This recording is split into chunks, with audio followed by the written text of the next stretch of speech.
Сәлеметсіздер ме балалар?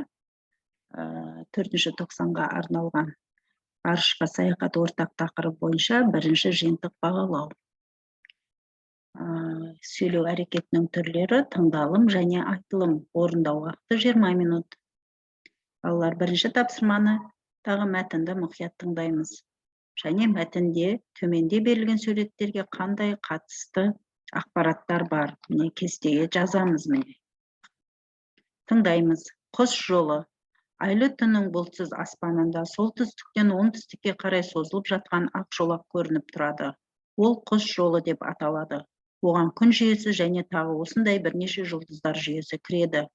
Құс жолы әлемдегі миллиондаған галактикалардың біреуі. Галактика сөзі ежелгі мысырлық гала, сүт деген сөзден шыққан. Бұл галактика сүт жолы немесе құс жолы ретінде әйгілі. Құс жолы галактикасы 200 миллиардқа жуық жұлдыздар шоғыры газ бен тозаң тұмандықтарынан құралған. Олар түрлі бағытта өте жылдам қозғалады. Алайда кеңістікте жұлдыздар бір-бірінен алшақ орналасқан. Сондықтан да олар бір-бірімен ешқашан соқтығыспайды. Құс жолы әртүрлі болып көрінеді. Спиралды галактиканың екі жеңіне қарағанда ядросында жұлдыздар тығыз орналасқан.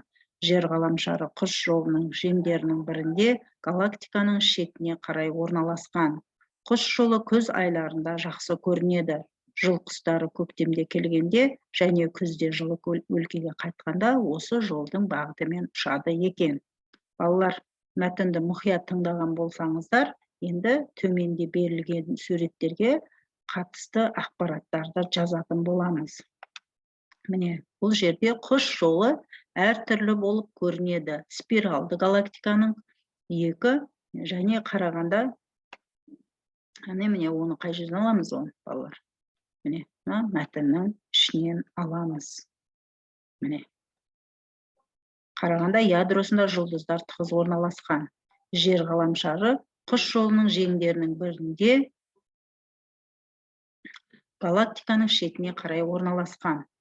Құс жолы, міне келесіде, құс жолы күз айларында жақсы көрінеді. Жыл құстары көктемде келгенде және күзде жылы өлкеге қайтқанда осы жолдың бағытымен ұшады екен балалар. Міне мен бұлардың жауабын барлығын мына берілген мәтіннен алып отырмын. Келесі екінші тапсырма, кестеде тірек сөздермен тыңдаған мәтіннің мазмұнына сүйеніп, жұпта құс жолы тақырыбында диалог құрастыр. Бұны әрине сіздер білесіздер деп ойлаймын. Диалог ол екі адамның бір-бірінен сөйлесуі. Балалар, мен сіздерге сәттілік тілеймін. Келесі кездескенше сау саламатта болыңыздар.